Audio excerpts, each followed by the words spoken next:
I've got you covered, insured, best controller settings, camera view, you name it, post-patch edition.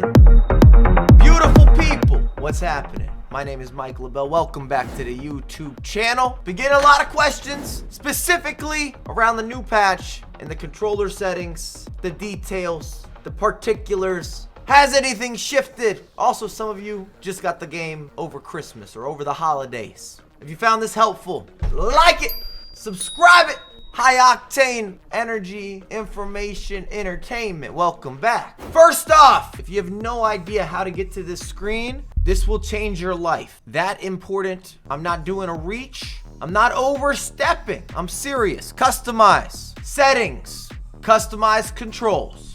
Here we are. First off, not holding you, and use the comments. If you have questions, concerns, you want my opinion, I'm giving it to you happily and transparently. If there's ever something that I don't feel comfortable about, I'll tell you. Should we make a video talking about post-patch? It shifted a lot. I'm not gonna hold you. Competitive master switch. The reality, it's gonna be on. If you play online at all, this is the situation, and it just takes a lot of the automation out of the game, or at least to a certain degree. When you're looking at the jockey, you're not getting that extra assistance. Defending, tactical, but that's a given. You should have never been using legacy defending. Through ball, pass, assistance. And I'm hoping I'm going big screen, small screen, back to big screen, so we can keep the energy high, lifted, hashtag organics.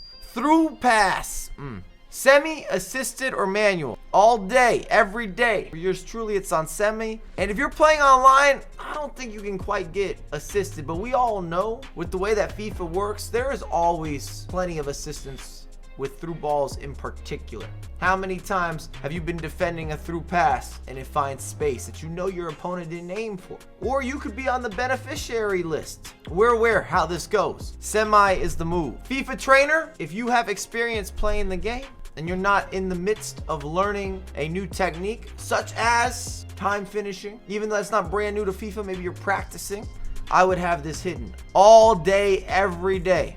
Simply put, it's a bit of an eyesore, eye strain. So I'm going to have FIFA Trainer hidden, but if you're learning or if you're brand new to FIFA, make sure this is on. Gives you free information. Time finishing, FIFA 22 has to be on. There is no other functionality. You get too big of an advantage. At least if you care about being at the upper echelon, you want progression, time finishing must be on. Even myself, and I've been a little stubborn at times, I haven't used time finishing with a lot of the power shots. Always used it heavily with the finesse. And that's the best way to learn time finishing, is to go one by one between different shot types. I might even put together a video, because I still receive plenty of questions in regards to time finishing, mainly from folks that didn't necessarily turn it on or utilize it or master it throughout its introduction in FIFA 19. Extremely overpowered gear of the timed finishing. Next, player switch indicator. I have it on. It's not a big deal if it's off. A little bit of a preference of what you're used to seeing on screen. Again, if you're working on your game, having this additional information available is never a negative. Pass block assistance, I would recommend having this on as well. But as a disclaimer, there might be a couple animations you don't love where a player auto steps a little bit, or they have that lunge animation. If you know, then you know. Auto switching, and there are 3 correct choices for the most part. I use air balls and loose balls. I know people that are on manual, which I find to be more difficult, especially if connectivity is kind of dodgy. You have only loose balls. Only air balls you could definitely get away with. I don't think I'd want it only on loose balls with auto switching. And then you have automatic, which is a terrible move. This will ruin the way you play FIFA, and you will never be able to maximize potential with automatic. I promise you, it is night and day difference. So I've got air balls and loose balls, and what this means is if the ball's bouncing around, there's a deflection, you would get an auto switch, you get help, you get assistance. If it's going to be something that's in the air, the game helps you find the correct player because you're no longer swinging with that right analog stick. Auto switching move assistance, I've been on low this year and I'm good with it. I don't think that I would stress being on high. It's not bad if you have it off completely. The only issue with having auto switching move assistance off is if you have a missed switch when you're using that right analog stick again, you're likely to pull players out of position accidentally. Clearance, directional versus classic. I like this new addition. So with directional, you now can aim your clearance. Classic, it was automated, assisted completely. The ball lands where it's gonna land. It finds who it's gonna find. I personally like directional. Not everybody's gonna want this choice, but it gives me a little bit more from a selection standpoint. Player lock on.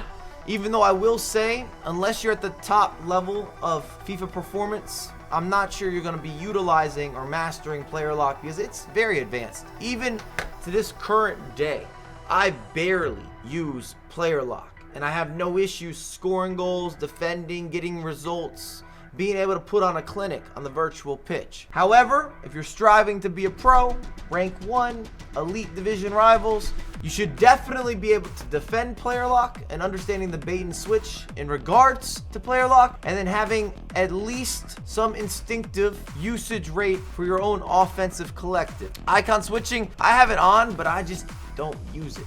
I don't see people using it, and I analyze and talk FIFA heavy. Right stick switching, I prefer player relative. I don't know anyone that's on ball relative, but that's not saying you can't do that or that it's a negative. I've just always found player relative to be the easier method to mastering player switching and right analog switching, but this is more preference based. Ground pass, shooting assistance, cross, lob, and save. I've always had cross on semi. It's worked for me. It's helped me hit those open, oncoming, attacking players. I'm not so certain that you're going to see a lot of ground or shot assistance be anything more than assisted. Even the same with lob. If we're talking save, again, I'm an old school throwback FIFA player. I've had it on semi. If it's not broke, then I'm not looking to fix it. If it's not an issue, then it's not a concern. If the bread already came with the butter, then I don't have to add an additional slab. Analog sprint. This is very important. I do not enjoy when this is on at all. It throws me off. And the way this works, basically, the harder that you're pushing the sprint button would register how fast your player is moving. And this is defaulted to being turned on. You might have had questions. This could be the answer. Pass, receiver, lock. I prefer the default at late. If you want to have it early, it's not a great shift in the way that you play the game or even the feel, the premise. But I should say this, your controller settings matter. Your camera settings matter. The indicators and how you set up your tools, relevant. Vibration, I don't like when my controller's shaking every time the post gets hit or I get shoved into. No, sir. Trigger resistance, take this off. And it also defaults as on. Take this off. You do not want trigger resistance. Makes no sense whatsoever. In fact, if this is on, you might be questioning, why are my players not sprinting? What's going on here? I'm not getting movement. It's confusing, it's new, and I don't want it in my life. Discontinue, please. As for my personal controls, and this is helpful and more intuitive, of course, in my personal opinion.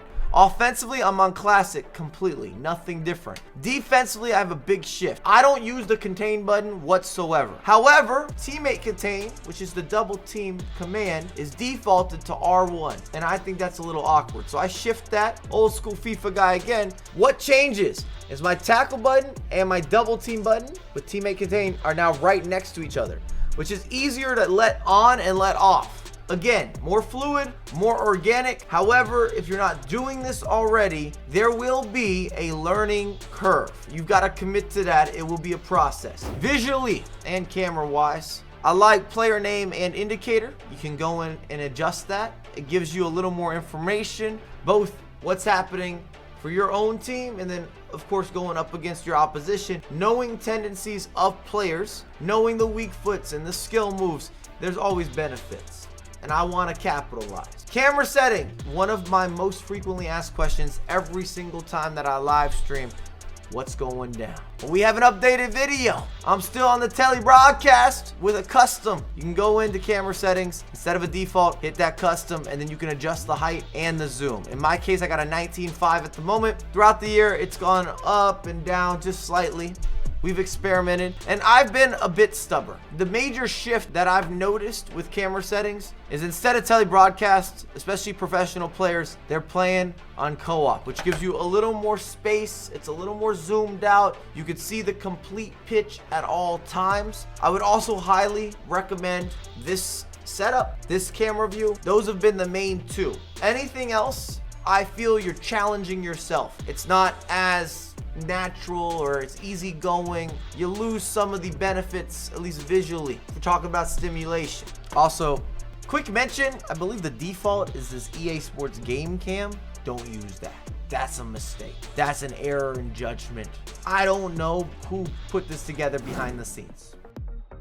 That's the video. If you made it to this point, make sure to drop a like, ask away in the comment section. Helps out the algorithm. And what are your personal settings? What's been working for you? We have 3 different sections or categories. But as always, I'll have a lot more content coming out ASAP.